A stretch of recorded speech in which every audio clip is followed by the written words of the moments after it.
Hello YouTube pipers, Double O Pipe here, trying to get myself situated.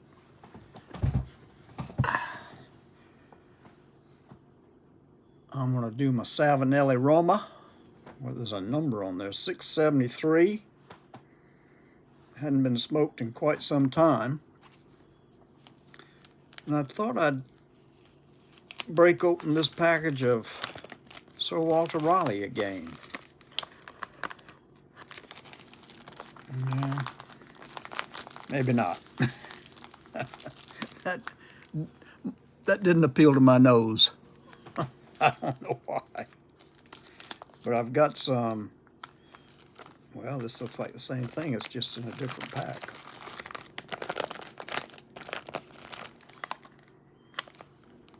Well, it appears that I put Sir Walter Raleigh in a Captain Black pack. So we're going to have Sir Walter Raleigh today.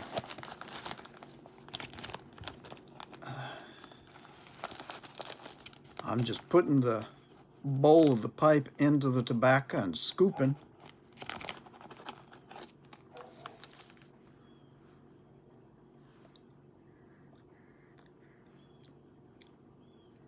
I've got a draw on it.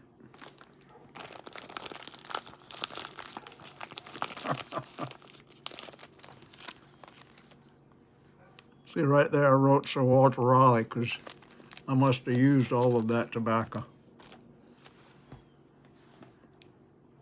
Still letting that Carter Hall sit over there with the moisture in it, or the lacking of moisture, where I put some distilled water in a cup in it for a while. Excuse me. I'm discombobulated here because I haven't done this in quite some time. And I'm looking for my utensils, my lighter.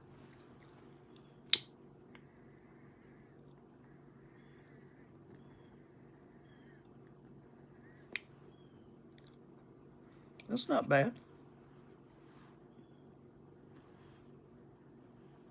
I don't know why my nose turned itself up at that to begin with, but it's not bad.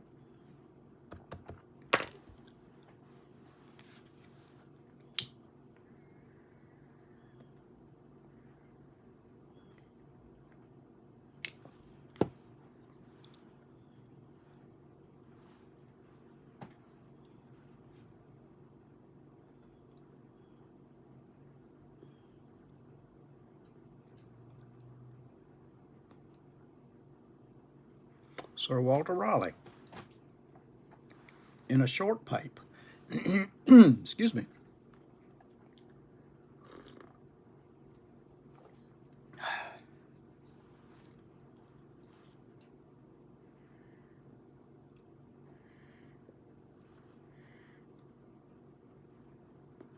Trying to get it really lit here, but it's kind of reluctant.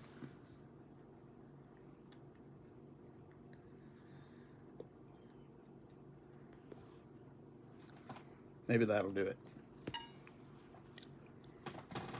Well, once again, coming on with not much to say.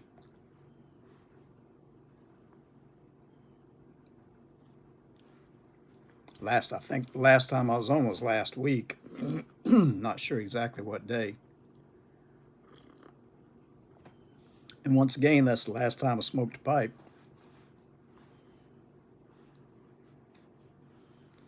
I've begun to smoke a pipe less and less these days.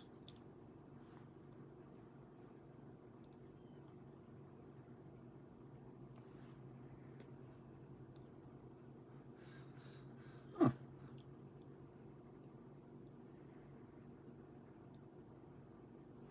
I haven't smoked too much Sir Walter Raleigh. It's not a bad smoke.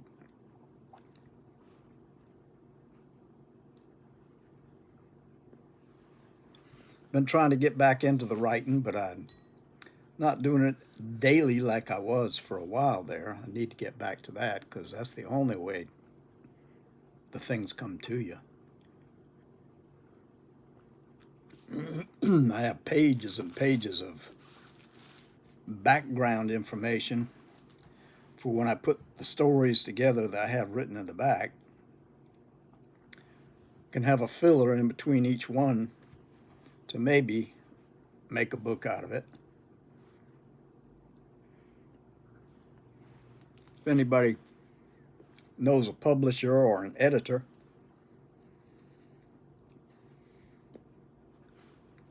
who can help a floundering writer to put those things together, I'm right here. Just tell them to get in touch with me. They'll give me the information. I can get in touch with them.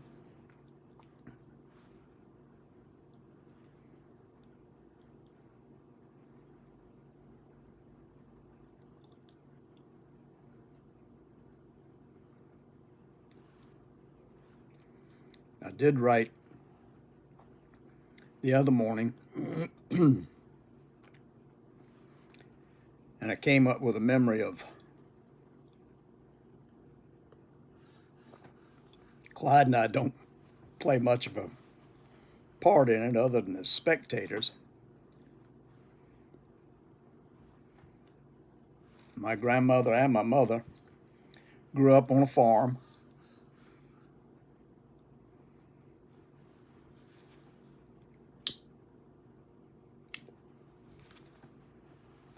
So back when I was first staying with my grandparents, they had a pen, fairly big pen, from the back of the garage to the back of the yard, fenced in with chicken wire. And they had hens and a rooster running around in that area.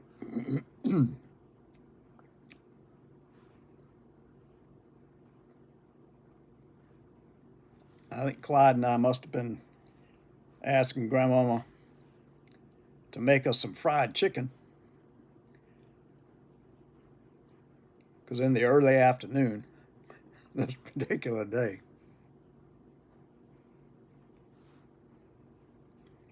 he and I were outside, I don't know, just monkeying around, doing what kids do.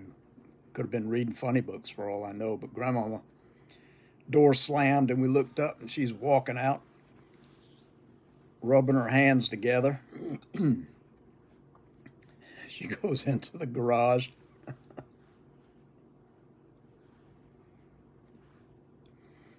Picks up a hand axe and comes out, puts the hand axe on the chopping block, and heads for the chicken coop.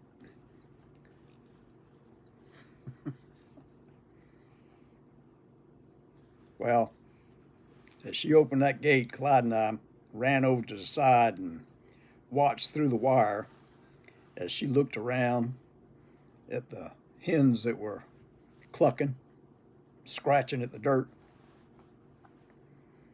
And her eyes caught one nice, plump, juicy hen. And a hen must have realized it had been picked. So she started toward it, and that hen just took off a running. Went hiding by the bushes at the back of the pen.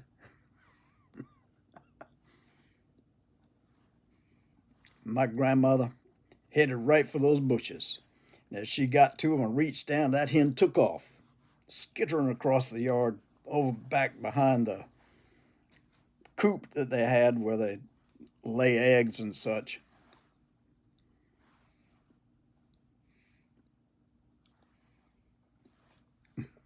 Which my grandmother wasn't too happy about that hen getting away.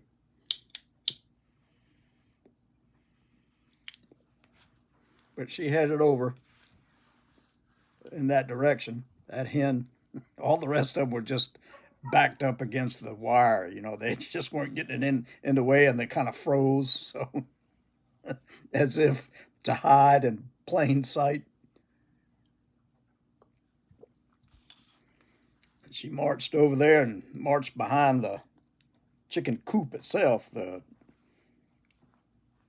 wooden shack-like thing with the slats that they sat on and the area where they laid their eggs. She walked around real quick and reached down, and that chicken just scooted out of her hand, ran back to the back of the yard again.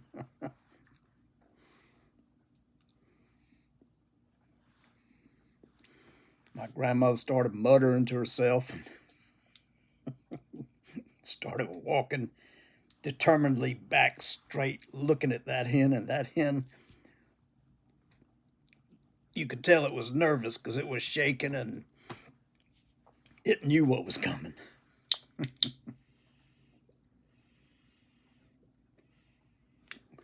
They must know. They must know that look in my grandmother's eyes, especially when she's picked one out of the crowd.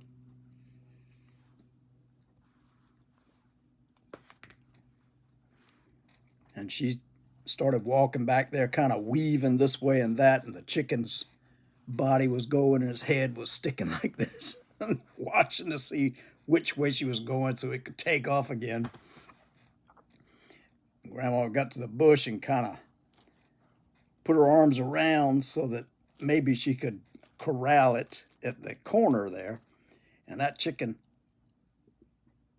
scratched on the earth, its little legs just going, and flapped its wings and flew over my grandmother's arms.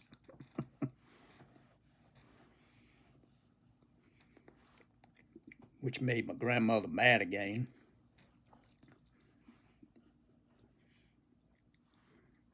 And the poor chicken only had two places to go, that end of the fence, that end of the yard, or behind the same old place over there.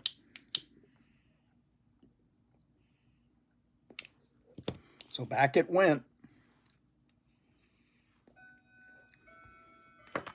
Grandmother just turned around and started going, and that chicken, I guess it figured it would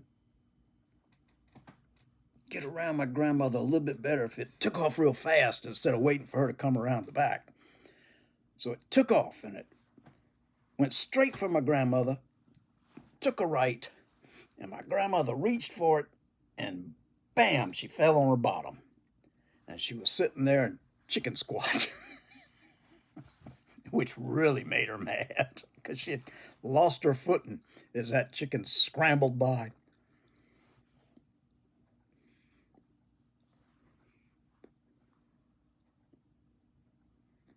Well, she got up and brushed the back of her dress off and rubbed her hands on the apron she was wearing. Looked at that chicken. Boy, she had a mean look in her face when she looked at it this time. And that chicken tried the same thing again, except it was behind that bush, and went straight at her and started to make its turn. And it fluttered its wings again, lifted up off the ground, and my grandmother caught it in flight, caught it by the neck, said, "I got you now." Chicken was squawking and fluttering. And she said, "Oh, hush, I ain't gonna hurt you." And she walked to the gate, walked out of the gate, closed it up behind her. Chicken just a squawking and making it hard for her to hold that thing, but I knew what was coming.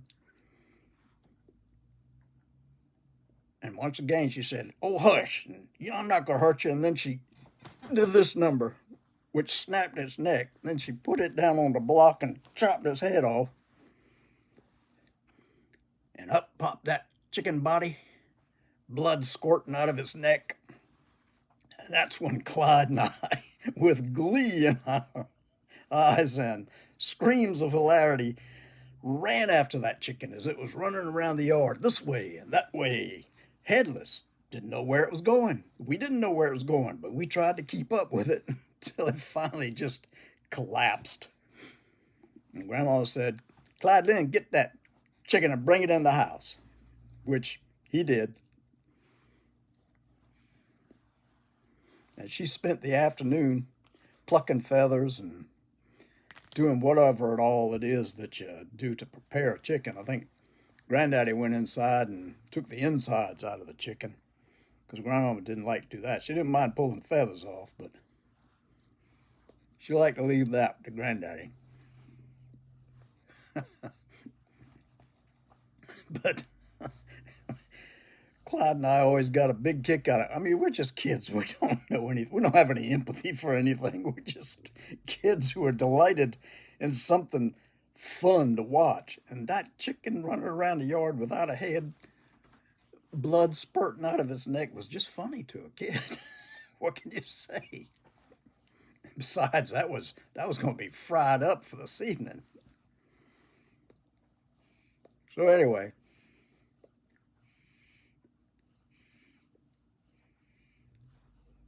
Clyde came back outside, and we went back to doing what we were doing. And Grandmama plucked it, and Granddaddy cleaned it out, and Grandmama floured up the bowl and cut that chicken all up and plopped it into the grease, and we could smell it out there. That's the best smell in the world, fried chicken. And that afternoon we had a feast, because that was a plump chicken she picked out. She knew what she was doing.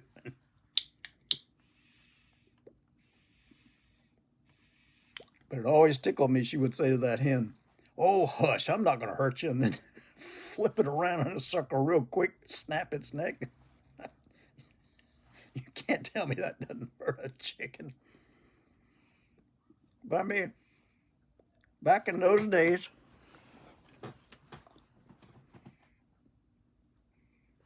when people had their own chicken yard and took care of their meats and vegetables. I mean, she used to grow a little vegetable garden too. Didn't depend on the store so much back when I was a kid. Depended on themselves. What would a farmer do but depend on himself?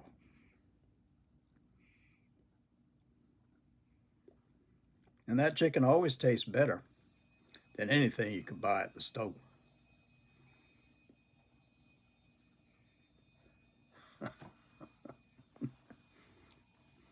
Oh, Lordy.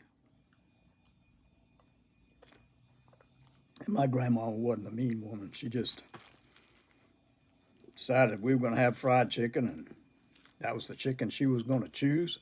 And by George, she was determined to catch that chicken. And that chicken was just as determined not to be caught. Uh,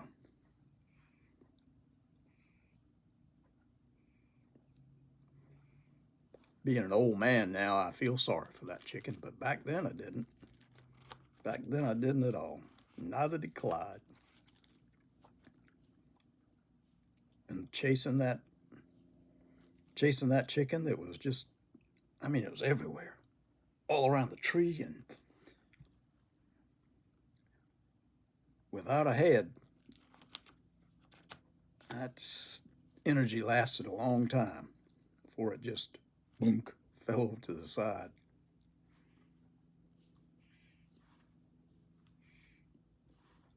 Like I said, I haven't been writing that much, and that was just one of the things that came up whenever I was trying to think of back then what we used to do and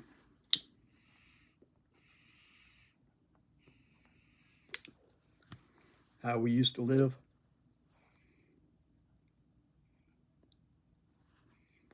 You can't tell me a kid today that's seen that. Not even on YouTube. I don't think YouTube would show that, because that would be cruelty to animals according to today's standards. But,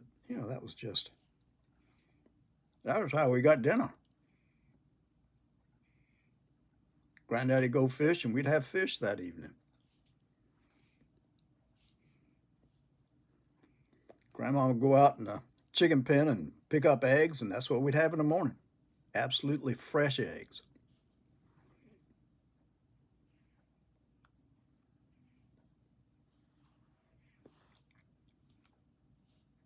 Miss those days. All right, folks. Have a pipe.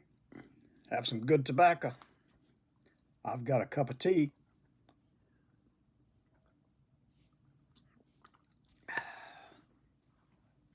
Which I have begun to enjoy. And I see that it's usually about this time, 4 o'clock in the afternoon, that I make tea. So maybe I've fallen into my ancestors' ways of making a pot of tea at 4 o'clock in the afternoon.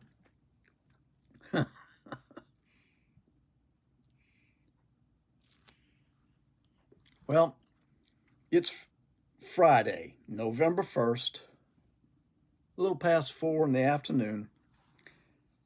I'm going to cut this off now, and I'm going to upload it. We'll see if it takes 24 to 48 hours again. Thanks, folks, for sharing a pipe with me and listening to my rambling. I don't really have much to say, but I do like to share those moments of the past. Take care of yourselves. God bless you. Till the next time. Bye-bye.